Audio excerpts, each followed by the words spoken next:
How many discounts does USAA Auto Insurance offer? Too many to say here. Multi-vehicle discount, safe driver discount, new vehicle discount, storage discount, legacy. How many discounts will you stack up? Visit USAA.com/auto discounts. Restrictions apply. Does it ever feel like you're a marketing professional just speaking into the void? Well, with LinkedIn ads, you can know you're reaching the right decision makers. You can even target buyers by job title, industry, company, seniority, skills. Wait, did I say job title yet? Get started today and see how you can avoid the void and reach the right buyers with LinkedIn ads. We'll even give you a $100 credit on your next campaign. Get started at linkedin.com/results. Terms and conditions apply.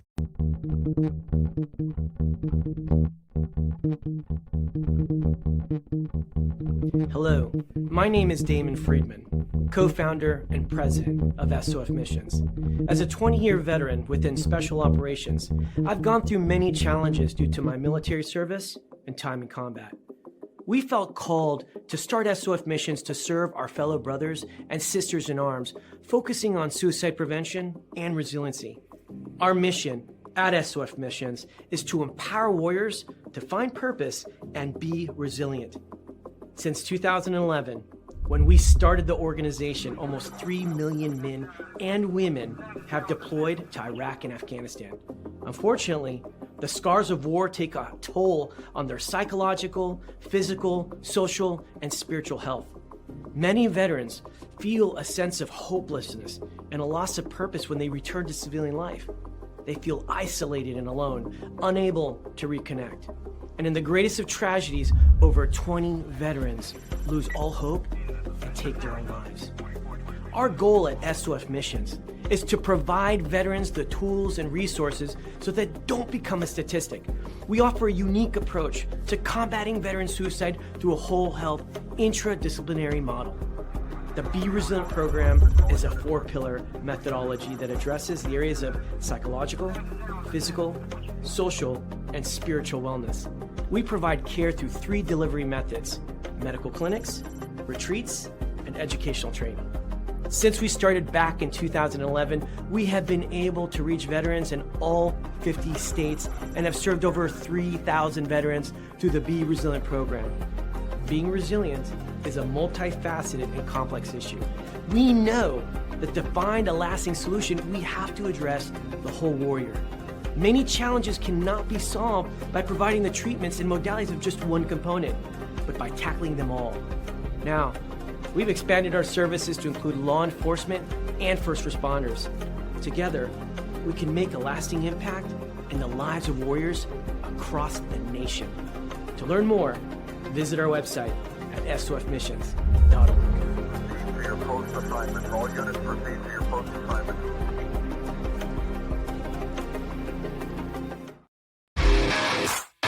All right. Welcome back. Misfit Nation. The Misfit Nation show. We are a show founded by a veteran and hosted by 2 veterans and a military spouse. Our mission is to get people to tell their stories to the world. If you're an author, share your tips with the Misfit Nation. If you're a musician or an actor, our audience needs to know how they too can get into the business. Coaches, we love our coaches. Come on and share your tips with the Misfit Nation to help them become better versions of themselves. If you are a corporate leader or an entrepreneur, come on and show how you did it and how hard you have fought for success. If you are a veteran, first responder, or Gold Star family, we would love to have you come on and share your story with the Misfit Nation. We always have time for you. If you're feeling down, alone, or starting to see the darkness, stop. Think about those who are around you. You are not alone. You will be missed. If you feel like your problems will be a burden to those in your inner circle or feel embarrassed, dial 988. If you are a veteran, take option 1. We need you to keep pushing forward. Don't make a permanent solution to a temporary problem. If you are a new listener, welcome to the Misfit Nation show.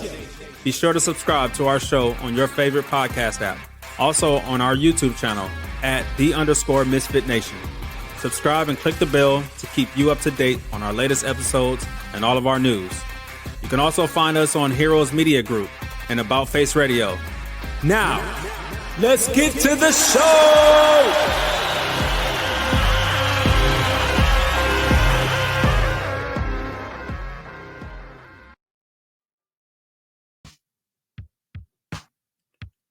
Do you want to share the story of a loved one lost in combat or after service?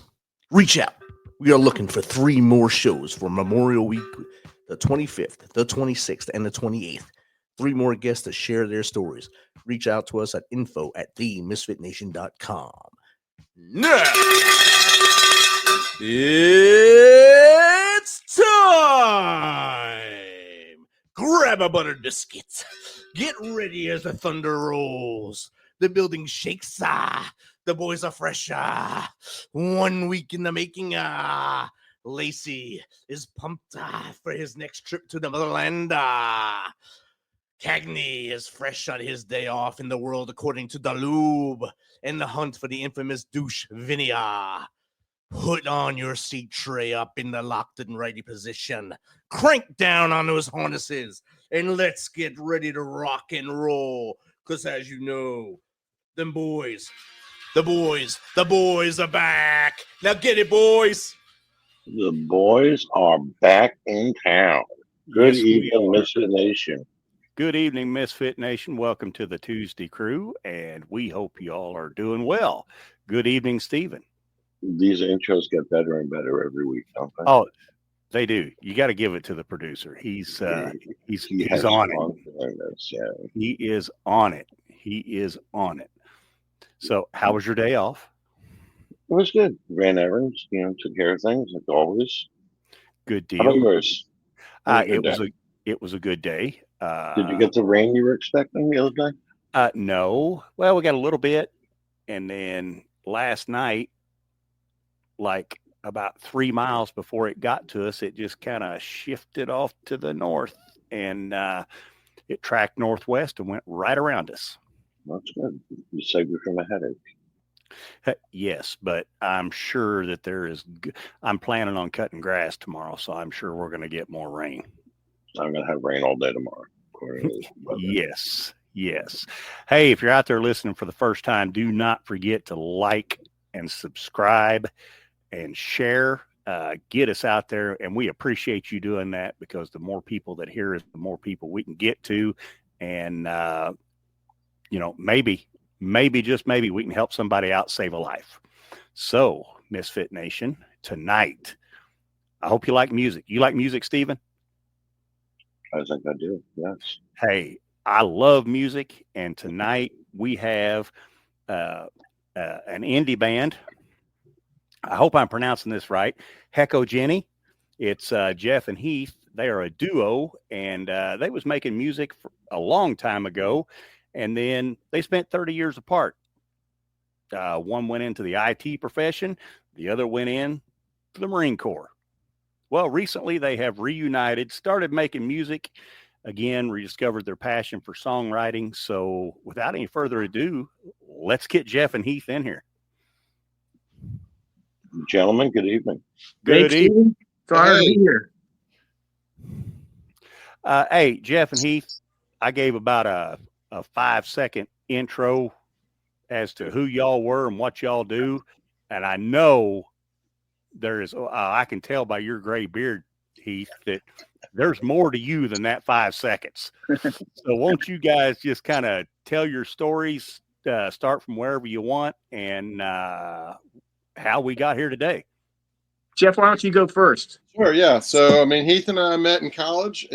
Interesting story. We didn't find this out until this past year. We actually both went to a concert when we were about 15, and it was both of our first concerts.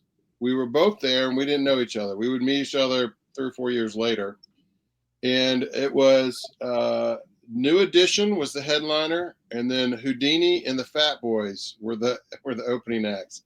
Nice. And so that's my first concert ever, and I find out 40 years later, Heath was at that same concert in Montgomery, Alabama. So he and I were talking about first concerts, and that came up. And we're like, no way. And I'm kind of a pack rat's the wrong word. I'm an archivist, I think. And I had the ticket stub, and I showed him a picture. I'm like, here, New Edition, March 3rd, 1985 or whatever it was. This is crazy. I was gonna say, y'all showing your age a little bit. I'm gonna show my first concert was Nazareth and Thin Lizzy. Nice. So yeah, Right. So, we both, we then went to Auburn University, and I was committed to start a band. In fact, I'd never really played in high school, and I bought a bass guitar from Sears magazine with my graduation money from my grandparents. So I bought the world's cheapest bass guitar and got to fraternity and hooked up with some other folks there. Then Heath came in the next year, and we started this band, and we were terrible, like in the fraternity house basement playing Wild Thing and Should I Stay or Should I Go? But we kept at it, and those 10,000 hours kick in at some point, and we got to be a really good live act. Our lead singer was we would have been nothing without him. He was good looking. He was crazy dancing. We'd have people lined up to see us. We played all through Auburn, all the bars, fraternity stories. And then maybe a year into that, we got an agent out of Nashville, and we started playing throughout the Southeast. And we could play just about as much as we wanted to. And, it was my part-time job in college, and same with Heath and most other guys. And I think Heath and I probably were the five of us at the end. We'd cycle through, so many band stories, cycled through other members. We wrote our own songs, started writing our own songs. We produced a CD. This is like 1991. That was cutting edge. Yeah. And we thought we were so cool. We moved to Atlanta. We're going to make it. And then we all kind of took straight jobs. And that was the end of that dream. Got married, started having kids. Yeah. That life kind of gets in the way of stuff like it. Yeah. And so you're a bass player. That's right. Yep. All right. You know what you call a bass player without a girlfriend? No. Homeless. I'm sorry. I just had to throw that in there. No. I saw this. I'm kind of addicted to TikTok. I was just TikToking. It's like this music producer, and he's describing to the drummer how he's going to mic his drums. He's got this on the kick and the bottom of the snare, top of the snare, room mics, things in the hallway. And, it's like 30 different mics. And the bass player's like, what about me? He goes, just give me that chord. And then one of the comments was, yeah, and hand the bass to the guitarist. he's going to record the track. You may be great on stage, but we don't trust you to record it. Hey, I shouldn't be pick it up from there, man. I shouldn't be talking. I cannot play any instrument. Oh, anybody can play the bass. I can get you playing Wild Thing in about 3 minutes. Okay, well, you just gotta look cool. Hey, if he could play it with that headset on, that'd be great. Yeah. Oh, shut up about my headset. Okay. Hey, I've got another gig after this talking to astronauts, so get off my back. Right. All right, Heath, why don't you pick up the story at that point? All right. Well, let's see. So, first of all, I've done a little research on you guys, and you're doing some great work in the veteran community. So I guess I'm going to steer this a little bit towards my journey and kind of how I wound up here.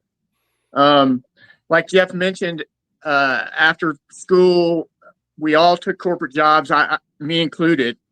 And for the next 10 years, I was an executive recruiter.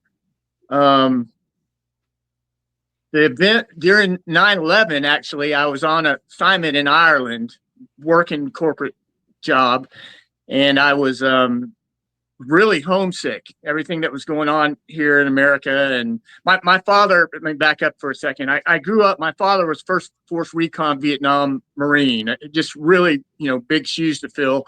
I kind of always took pride in the fact that I was never going to go into the military, and I did my own little hippie thing, and that just wasn't me. When 9/11 happened, I was in Ireland living, and like I said, I got really homesick, and I was kind of looking for local shoulders to cry on. And the problem with the Irish they've been dealing with the IRA for 50 plus years, so there was really no sympathy there at all.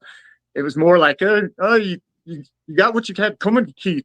Foreign policy was too aggressive, and so I got really frustrated. I'm kind of a slave to knee-jerk reaction, but I decided to quit my job and fly back to the U.S. and join the Marine Corps. Problem was I was 32 at the time. The cutoff age was 28.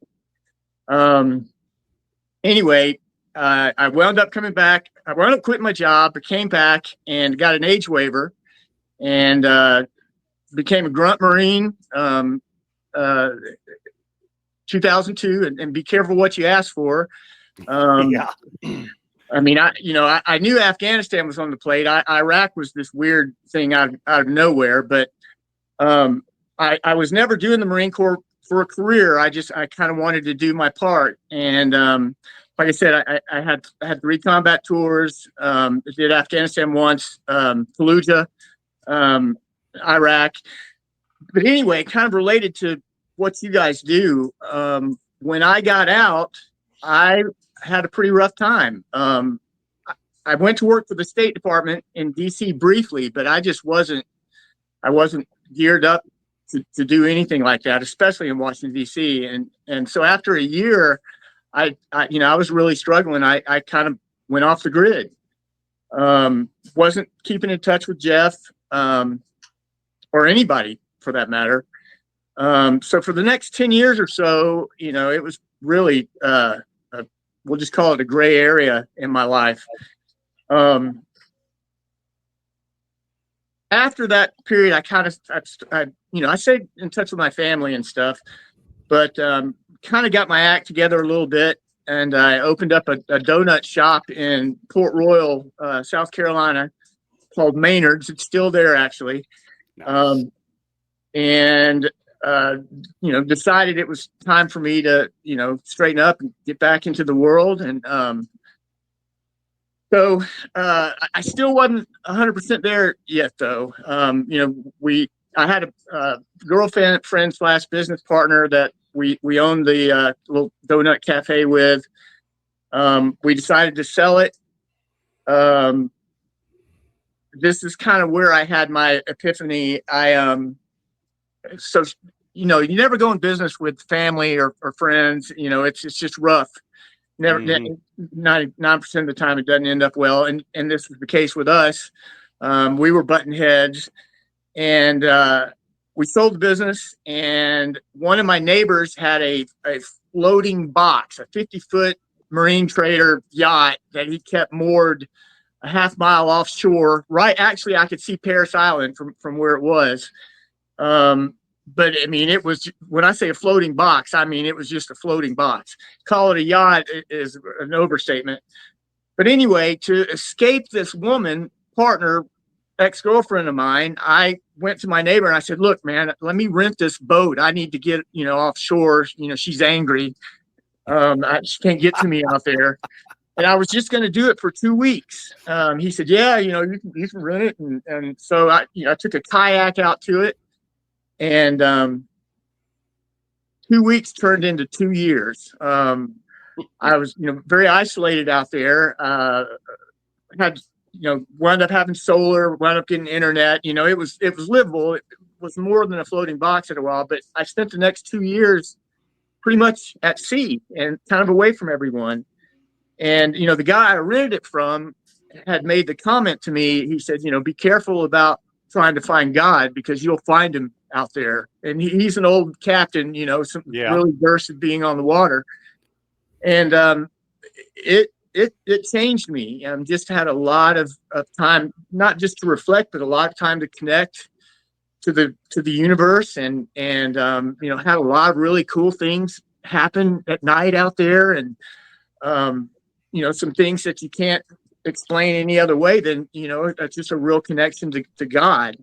Yes. And I'm lucky that I have Jeff in my life, because he was constantly looking for me at one point. I think he sent me a care package at boot camp. I'm not sure if I got it or not, but Jeff has been a really great friend to me. The band he was talking about back in college, it was a really incredible experience. We had some gigs where the venue was, a few thousand people. It was a big thing. It was really fortunate to get to experience that. But Jeff was relentless about kind of keeping up with me and keeping tabs on me. And he got a hold of me. I can't remember exactly how, after I'd been out at sea for a couple of years, and we started talking, and he said, hey man, I've got this studio in Greenville, South Carolina. Oh, I had to get off the boat. The guy wanted his boat back. So he started kind of coming on board and complaining about the cleanliness and stuff. And I had to remind him it was a floating box until I got there, but it was obvious that he wanted me off the boat. So anyway, my money was no good anymore. It was time to come back to the world. And Jeff had gotten a hold of me. I came here to Greenville. I'm in the studio right now that he's put together, but came here to Greenville. We started writing music again. And here it is a year later. And I'm just, really grateful to kind of be here and be part of this ride. We've got some really good songs. We're releasing one actually as we speak that I'm pretty proud of. We'll have a series of releases of a lot. We've written about 30 songs in the last year. We've finally got one that I would consider is fully produced and mixed and over with, and I won't cringe when I hear it. So, where's it going to be released? Is it going to be like on Spotify or something? That's right. It'll be on all the streaming platforms, Spotify and iTunes. And okay, it's called Human Race, and I'm like my own worst critic. I can't listen to my music. If it were up to me, I'd never put anything out in the ether. Nothing's ever done. I always want to retake. And Jeff has got an ear, and he's kind of the opposite. He is really comfortable in his own skin, and he'll put everything out there and into the public. So this is the first song that we've kind of put together that I can live with and actually be excited about that's coming out. It's called Human Race. And it's pretty rocking song. All right. Well, looking forward to hearing it. And I just want to mention, you touched on something that Jeff, he kind of found you, was keeping in touch with you and keeping tabs on you. It's amazing.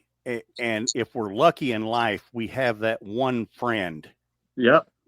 And I've got one, and he must know or sense something, or God tells him or something that, hey, you need to call Jake.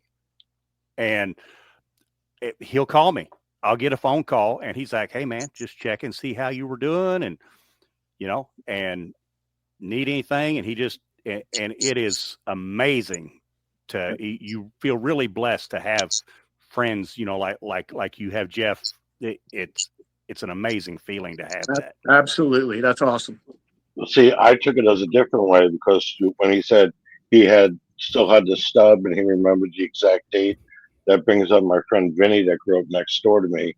He is the Wayback Machine. He'll come out of nowhere and say, you remember what we did on July 17th in 1978? Do you remember climbing that tree and falling and blah, blah, blah? And I look at him like, how the fuck do you remember all this? And that's what I got out of Jeff. You got the good friend looking out for you. I got the he's in the Wayback Machine, remembering things from 50 years ago that I don't even remember my name back then. Sometimes. and I want to commend y'all. Y'all went to college in Alabama, and you went to the right one. War Eagle. War Eagle. You know it.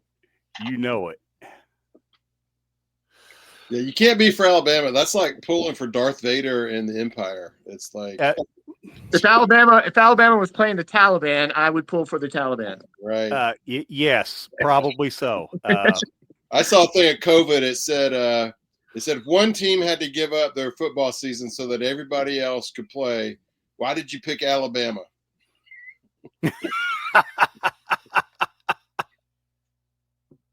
Well, yeah, I'm a long life. Do not like the Crimson Tide. Now, my wife, she is from North Alabama. She is a Crimson Tide fan, but You see Florence? We're in North Alabama. She is from a little bitty bump in the road just on the south side of Huntsville called Lacey's Spring. Yeah, we got a few of those in Alabama. Yes, yes. But most of, well, I think all of us here on the show, the producer, Steven, myself, we are all diehard Notre Dame fans. Oh, Lord. How'd that happen? Well, I'm Catholic and originally from Indiana, so I have to be. Yeah, there you go. Congratulations on your Pope. It's pretty exciting. Oh, hey, really? I'm a Reformed Catholic, so yeah, I haven't had a Pope in a few years, but yeah, yeah. At least you didn't say that you went to school in Tuscaloosa. Amen. Amen. Okay, what's that? Montrose 36. Lacey, are you driving a truck now with that headgear? No. I can, but no, I don't. I'm getting a little too long in the tooth for that. I knew somebody had to come out with that. Yes. I was waiting. So, guys, what's your songwriting process? How do y'all sit down and crack a few and figure out what you're gonna, or do you just life experience? Well, I'll start. Like one of the reasons I kept trying to find Heath was I can't sing at all, and so I write, and I'm not that great of I play guitar too. I'm not that great of a guitarist or bass player.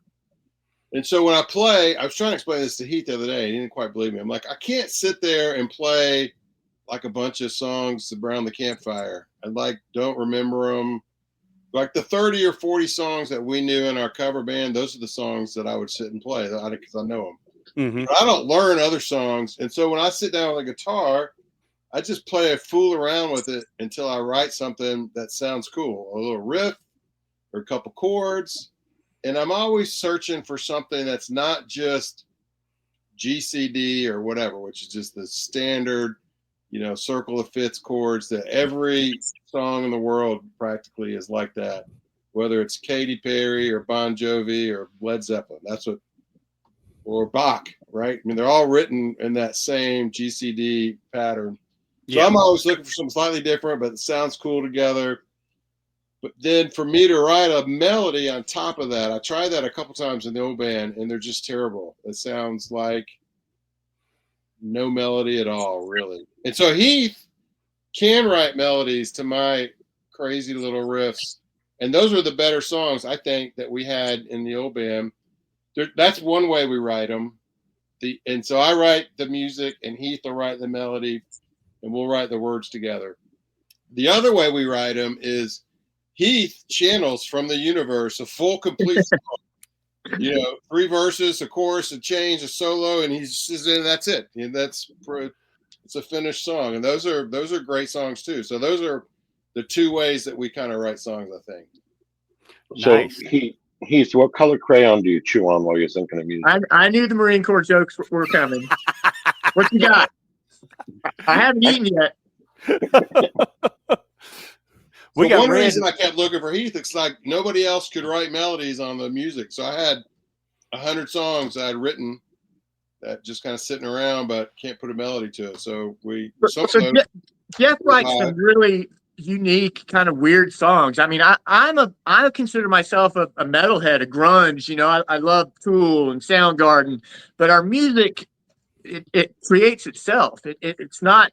You can't really classify it as anything. Yes, Human Race is rocking, but we've got a lot of other songs that, range from Frank Sinatra sounding to, the Gorillas. I mean, just kind of weird how it creates itself. But so basically, it's like my playlist on Spotify. Frank Sinatra, Beastie Boys. Yeah. Oh, yeah. Look out. Bon Jovi, The Who. It's just all over the damn place. Yep. Jeff loves the Beastie Boys. We've got some rap stuff that I would say kind of is Beastie Boys influence, wouldn't you, Jeff? Yeah, sure. Yeah, we cover one Beastie Boys song. That's right. You throw Elvis in there. My music is all over the damn place. That's like me. I got everything from Motorhead to. Yes, sir. Lenny just got a statue, by the way. Really? Yeah. I can't remember exactly where it is, but I just read an article on that. But yeah, it's funny you would mention Motorhead. I got to see them live in Fulda, Germany, and it really, it was loud. It was loud. It was amazing. It I was, bet. There's nothing like it. I have a kind of a weird Motorhead story. It's worth telling real quick. Motorhead was kicking off their world tour. This was back in '93 at the Whiskey in Los Angeles. I was recruiting for Ernst & Young at the time, and they had flown me out to maybe come on board on their side, not as a contractor, but to work for Ernst & Young. And I got to LA, and I had to go see, Sunset Strip. River Phoenix had just died at the Viper Room. So I went to the Viper Room, Johnny Depp on that to check that out. But anyway, long story short, Motorhead was kicking off their world tour at the Whiskey across the street. And there was just a long line of leather-clad, spiked, tattooed, wearing people, waiting to get in. I had been drinking a lot and decided, I'd come up with a story and try to get in. I didn't have tickets. So I cut in front of everybody in line. I said, I'm Heath Cobb from Crescent Moon Talent. I'm on the guest list. Crescent Moon Talent was our agent in the Chillbumps. So I, kind of had a little bit. But anyway, the guy looked at his list and he's like, no, Mr. Cobb, I'm sorry, you're not on the guest list. It's like, oh, check again. And then he's like, no, I don't see you. Well, about that time, a hand grabbed me on the shoulder and pulled me around. And it was this punk looking guy who was on the guest list. And he got his tickets and he turned around at me and he said, ha, ha, ha, ha.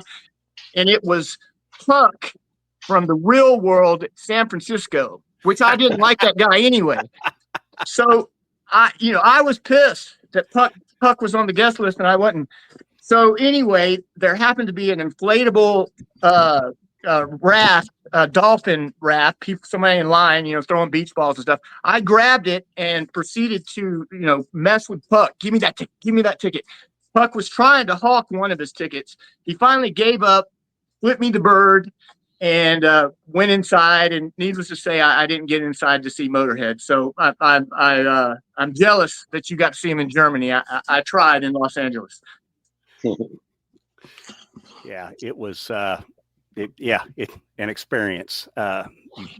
You can't explain it. I got a question here from Clesley Ann. What was the moment that sparked your decision to reconnect and make music again after 30 years? Thank you for that question. So I'll go. So I found out Heath was in the donut shop, which is just hilarious. And he would text us a little bit. Gotta effing wake up and make the donuts, like that stupid commercial. I got Duncan. And so I was down playing golf with some buddies in Georgia on the coast. I'm like, I'm gonna come by and see you. He's like, all right. So I came by, and maybe a year or two before, I had during COVID, I had with my wife, my then girlfriend, now wife, we had went on a road trip, and I built a mobile recording studio, and she sings. So we went all over the South recording songs, and so I packed that up and brought that to Heath's, and we recorded one song there in his little house next to the donut shop, and then that was right before Heath went on the boat, and we were talking about doing more music, and he just dropped off the face of the earth. And like we're texting one day, and then the next day, no text. And the next, hey man, you there? Hey, you there? And so in response to that, I mixed that song, and that's when I created the name of the band, which is it's a little bit of an inside joke. It's the first two letters of his first name, last name, then my first name, last name. So H-E-C. Okay. So that's where it comes from. I picked that name because when you go to pick a band name, it's tricky. They're all taken, right? And there's a million bands out there. When there's nobody called this name. And we all know if the band name sucks, the band sucks. That's true. That's true. That's true. I saw that in a movie. And so really the question now is, well, how do you pronounce it, right? And so you said Hecojeni, I think. Yes. I sometimes say Hecojeni, which makes it sound Eastern, which I think is cool. So anyhow, I went on Fiverr as part of our marketing plan. I went on Fiverr and I got people from all over the world to print it out and go out on the street. Hey, how do you pronounce this name? And there's people from like Latvia, there's people from India, there's people from Africa. And it's funny because they all pronounce it the same kind of within their little village, but everybody pronounces it somewhat differently. So you can pronounce it however you want. That's the answer. There's no right or wrong. No right or wrong. Awesome. That is awesome. Well, it's like looking at my name, Stephen. How do you say it? Is it Stephen? Is it Stephen? I get called everything. Okay, another question. Go ahead, Stephen. Sunburn asks, 09. How has your time apart, one in the military, one in production, shaped your sound and creative process? Thank you, Sunburn asks, 09. That was a good question. Go ahead, Heath. I answered the last one. Well, for me, and I don't want to try to sound like I'm sounding cool or weirdo or anything like that, but I've noticed there is an obvious awakening, I believe very strongly, that's happening in the world, here in the U.S. and everywhere, and I've kind of stumbled upon a few things, with consciousness and being part of something bigger than just myself, like us all being connected, which I saw in the military. I mean, in Iraq, there were fathers and kids, and they wanted safety for their kids, and they just wanted a better life. I mean, it's all the same, but recently it became very profound to me. And a lot of what we're writing, I think reflects kind of some of that. It's about love. It's about connectedness. It's about consciousness. It's about, the flow and kind of being a part of something that is important. I try to really focus on joy, and the music, I think, reflects a lot of that. My mom likes it, and which is, she wouldn't like it to sound like Soundgarden, too much, or if there were cuss words in the lyrics. I'm not saying there won't be cuss words in the lyrics, but we're not limiting ourselves. But the music is kind of coming out in a form, I think, that reflects a lot of what I'm feeling is kind of happening in the world. And I hope some of this stuff is positive for the listeners. Good deal. I mean, using life experiences and just using what feels, what moves you. It's poetry set to a tune, man. Yeah, you can't think music is just a story being told. So I saw Paul McCartney one time talking. He's like, he was 80 or 75. He's like, in my head, I still feel like I'm 14. Like I got my songs in my head. I'm trying to play them. And I read something along the way, and it basically said this: don't leave anything unreleased.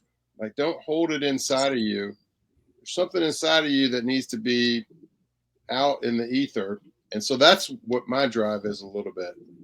Let's get songs down. I'm a big first take. Let's get it. Nail it. And then let's get it and push it out. Drives me nuts, but yeah. Heath and I are on that opposite side of that. That creates a little tension. Like, you're like, don't you want to do it again? I'm like, it's good. He'll get mad at me because I want to retake something, and he'll say, nope. One of our songs I wrote, he and my wife were chit-chatting off to the side, right there where he is, off to the side, and we had gotten a new amp, and it had a setting called Johnny Marr. It's one of my favorite guitarists. So I turned it, from the Smiths, so I play it. I start playing these chords.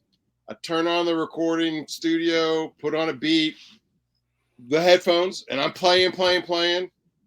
And boom, that's it. I nailed it. And so, like, a month later, he's written a vocal to it, which is great. And he's like, we need to re-record the whole song. I'm like, it's fine. It's got drums, bass, guitar. and it's got your vocal on it now. Because it was like it doesn't even go in order. I'm like, it goes in the order that I made that day. It's awesome. Yeah. Yes. Drives me nuts. I got a couple more questions here. One is from Lego My Ego. Ego. Oh, Lego My Ego. How do you navigate the modern music industry as independent artists coming from such unique backgrounds? Jeff is all over this one. Yeah. So I think it's weird because, in early 90s, the pattern was you had to play out live. You had to go to these clubs. You had to get noticed by a label, and you had to sign with a label, record a record, go on some crappy tour, and then hopefully get into some bigger tour. And that was the path we were on a little bit. Although we played enough cover gigs that we, got our money together, made our own CD, which that kind of put us in the indie of the indies. Today, it's not like that as much. I think it is if you're a pop star. There's a machine, right, where their producers are really more important, I think, than singers. It's just my view. Mm-hmm. But the TikTokification of the music industry is anybody can have a moment, right? And so I'm pretty studious of what some of those trends are. And so it's things like this. We're going to release a single every 6 weeks. We're going to have 100 pieces of content around each single, video content. And so we're going to be relentless in releasing video in TikTok and Instagram and in YouTube Shorts. And then we're going to release another single with another 100 videos. And that's our path forward, I think, to gain momentum in this market. And so there's a lot of things that the four of us could record this and put it on Spotify tonight as a single, and it would be on Spotify.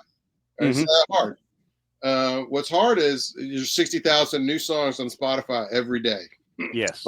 So the way to cut through that is difficult. You have to be special. You have to have good songs. Of course, everybody who puts a song on Spotify thinks that they have the magic potion, probably.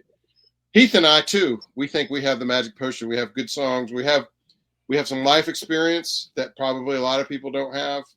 We're varied background. I think we're going to, my measurement of success is probably less about, monthly listeners and all that. It's more about engagement.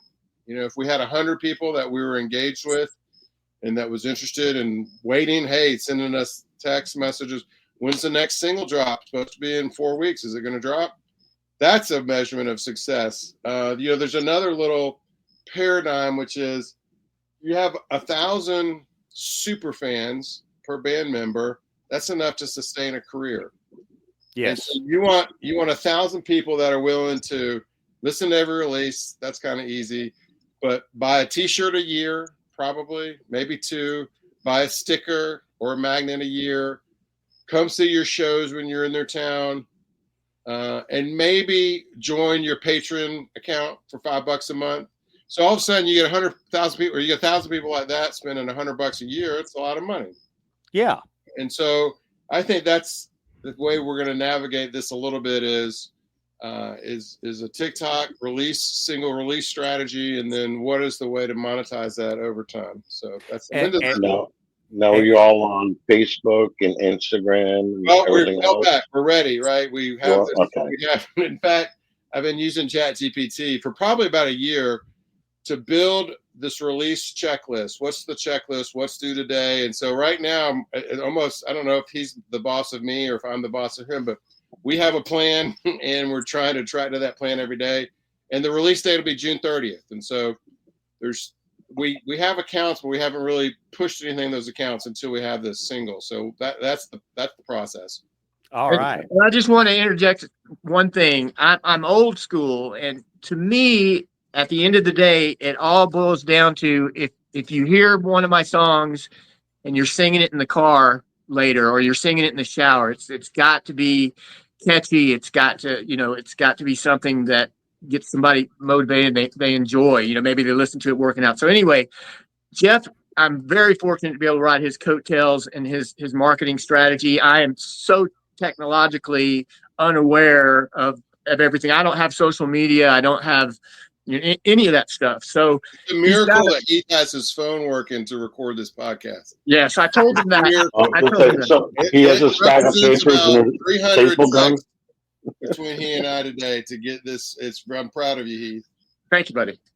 So he runs around to the telephone poles and staples posters up saying, "Yeah, we have some of those stories." This T-shirt. This is an old poster from the Chillbumps. Nice. Got a couple more questions. Got one from Bama Sucks 84. Nice. Jeff, which lake is behind This is you? beautiful Lake Martin and Auburn, or between Auburn and Birmingham, Alabama. It is beautiful. Thank you, Bama Sucks. Love the screen name, bud.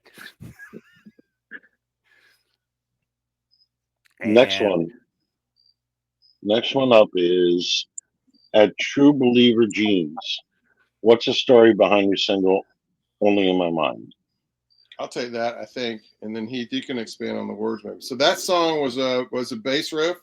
I don't even know if there's a guitar. I guess there's a guitar solo, but it's primarily bass and vocals. And I think that song is, Heath talked a little bit earlier about being in the flow. I think that song has some lyrics that go to that exact idea. Like, I'm only, one lyric I wrote, I think, was, I'm only holy in my mind. So I grew up Southern Baptist, and I remember very vividly as a kid, if you drank as a kid, you were a terrible person. And if you didn't drink, you were a great person. And I went to church in one city, went to high school in another, and all my high school buddies drank, and I didn't. I was a Southern Baptist growing up, so I didn't. And they all did, but they were my best friends. And so there was this weird dichotomy of that can't be the only thing. And so it felt to me, and then I knew I had church friends who didn't drink, but they weren't, holy really. So that's where that kind of lyric comes from. And what I want to be is not holy in my mind. I want to be holy as we interact with people. Right? That's where I think the measurement really is. So that's a lyric that I think is important in that song. Nice. Another question popped up from Delilah and Samson. What advice would you give to anyone who put their passion on pause but wants to pursue it again? Get your kids off your payroll. That's the number one advice I have. Then the world is your oyster. So once they have their own health insurance and pay their own cell phone bill, you can put together a studio. Heath's right there in our awesome studio in Greenville, South Carolina. So, I think just keeping at it. Life is tough. Like you raise kids or your career, or it's just life is tough. And I was watching a show the other day, and it was like, how do you break into the music industry? And it was like, well, I think being financially independent and having family connections to the music industry. Those are two things you should have. Yeah. So, but people have dreams, and they have, ways of expressing that they need to get out. And I think it's just trying to not let it go when life is overwhelming, and to keep, I always had a studio. My kids grew up with those same drums right behind Heath, and lights and mics, and my daughter, my oldest turned 27 today. So I always had that stuff around me. I just didn't have enough time to really explore it. And then the kids are kind of gone, and all of a sudden you got a little more time, and it works out. Hey, what do you think, Heath? What was your journey like? No, I just think you can't let fear and stress kind of hold you back. You only live once, and if there's something you want to do, you go for it. There's no reason to have fear be part of the process. I mean, you can fall down and get right back up. So that's about all I have to say about that. Well, I tell you what, we're wishing you guys. I'm looking forward to to June 30th. Yeah, I'm excited. I'm You can get a sneak peek. If you go out on Hecojeni.com, there's a way to get to the songs before the full release. So drives me nuts because they're not ready. Only one of them is ready, but Jeff has them out there. So they're all ready. they're all ready. Just one take Jeff. They're all ready. So any one particular band or couple bands that maybe had the most influence on y'all? Yeah, my two are REM and the Beastie Boys. I think they're the two greatest bands of all time, actually. I've seen them both several times, and I know most of their work. And they both ushered in movements at some level. They both grew over time, multi-decade hits. So I think both of them are interesting artists in that they were like out of place and out of time, right? Like white rappers in '84. Come on.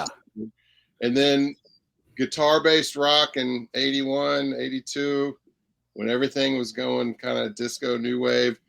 But they were so talented and so good and so aware of who they were and where they wanted to be. There's a great Michael Stipe quote when they were young, like their first album in '83, Murmur, was #1 album by Rolling Stone, but there's no hits, there's no radio play, anything. So he's being interviewed, maybe '84, is like, are you guys ready for radio? And he goes, I don't know that radio's ready for us yet. Yeah. And it turned out to be true, right? You fast forward 4 or 5 years and then shoom, here's Out of Time. And same kind of thing with the Beastie Boys. They almost came on the scene as this make-believe band of like a joke. But then they ground it out and they kept releasing hits after hits and albums, and they morphed a bit. And both bands just grew and ushered in a movement. And like, if it wasn't for the Beastie Boys, would rap have taken over suburban white America? You know what I mean? It's like they ushered in rap to places where rap, I was into rap, and so was Heath, I guess, when it was the Houdini and Fat Boys and LL Cool J and Run DMC. But the Beastie Boys made it cool, I think, for, white girls in suburbia to like rap. And then here comes Public Enemy and NWA, and boom, it turned the whole world as rap, right? Yes.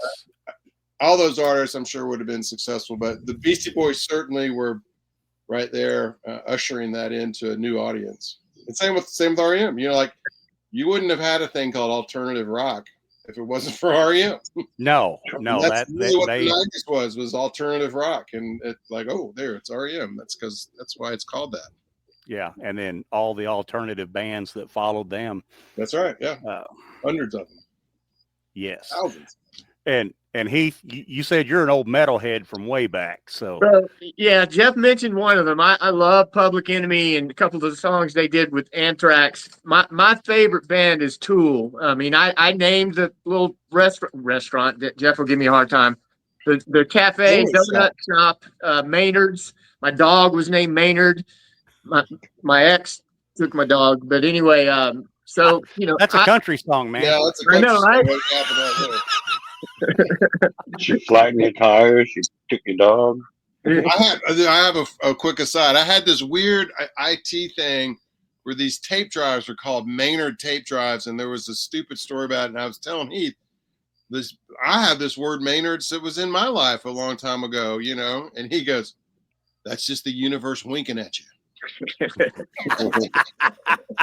So that'll be in a Hecojeni lyric someday. I'm sure. I am sure. The universe winking at you. Negative feedback. We delete. You can go in there and just delete those comments. Nice. I think all feedback's a gift, right? That's what you learn in corporate America. You live and learn. We're not trying to be Steely Dan as much as Heath wants to be a Steely Dan. There's going to be notes that are out of place. It's not perfect music. It's I think we're going to strive to be authentic. So if somebody is going to say something negative if they're saying something negative and Heath and I had made a calculated decision and not being true to ourselves, then I think I'll take that and, yep, we shouldn't have done that. But if we're trying to be authentic we like something, we think it's a good lyric or a good riff. Not everybody needs to like it. There's 8 billion people here. We only need 1,000, maybe 2,000 people that really think it's the greatest band of all time, and we'll be fine. And hey, I can guarantee you, not everybody that looked at the Mona Lisa thinks it's pretty. That's true. That's true. Some people hate the Beatles, right? It's like, okay, you can hate the Beatles. I don't hate them. They're not my favorite group. You mentioned Steely Dan. That's probably, they're in my top 5. Yeah. Well, they knew how to record records. That is for sure. Yes, they did. Well, hey, fellas, we're starting to get up into an hour. It's awesome. Your debut. What does success look like in the next chapter of your journey? I think a year or two from now, if we look back, we really were able to release a song every 6 weeks, and we're building momentum, and that plan is working, and we're improving our songwriting skills, our marketing skills, and we're moving forward down a path. Listen, I'll sell out. We get a jingle and somebody wants it for a hemorrhoid commercial. I'm fine with that. Nice. Hey, yeah, I'll be looking for hemorrhoid tunes to heavy metal. Maybe we'll get you guys to do opening music for our show. Hey, we'd love to, Stephen. Well, y'all, we got a question that we ask all of our guests. First of all, thank y'all for being here. Thank you, Jake. We appreciate it. You guys doing some good work out there for veterans. Thank the Misfit Nation for listening. Remember, if you're feeling down, feeling alone, 988 option 1. They will talk to you. If your problem didn't get taken care of there, you reach out. Jake at themisfitnation.com. I'll send you my phone number. You can call me. I'll listen to you. Stephen at themisfitnation.com. And, tomorrow will be a more beautiful world with you in it. So stick around. Now, for you two. 3 non-negotiables that you have to do every day for your day to be complete. I'm going to go first because he has a better answer than I do. I'm very much a ritual person every day. He's a ritual person. Mine is spend time with my wife. Probably coffee first thing. 2 is I'm going to say walk the dog. And then 3, I'm going to say accomplish something both at Hecojeni and work. I'm a doer. Okay. So all right. Heath's going to have a more eloquent answer. It'll be a great one to end on. That's not a more eloquent answer, but Jeff's studio is right on the Swamp Rabbit Trail, which is a famous little bike riding, jogging, 18 little mile loop trail here in Greenville. So I get up, I have to run, clock some miles in, and then I get out in the sun. Obviously, I practically worship the sun, but I use it as a time to kind of meditate and reflect.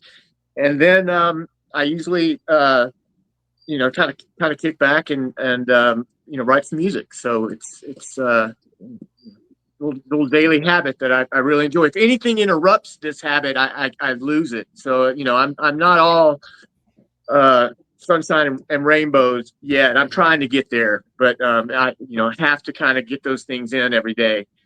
And just I'm really grateful to have the little Swamp Rabbit Trail here too. If your listeners look it up, you'll see how cool it is.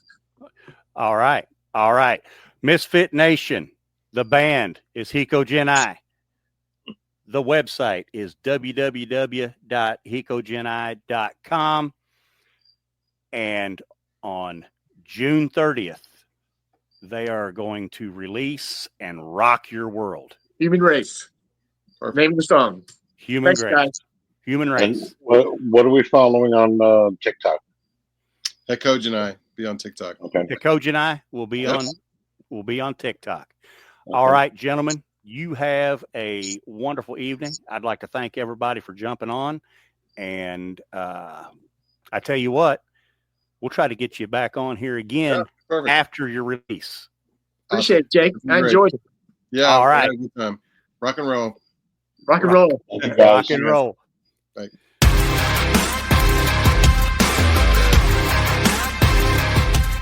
Thanks for checking us out and being a part of the Misfit Nation show. Don't forget to visit our website at themisfitnation.com. That's themisfitnation.com. Check out all our past episodes and get some of the great Misfit Nation gear for you and your family. As always, be humble, stay hungry, and keep hustling because we are Misfit Nation. Misfit Nation.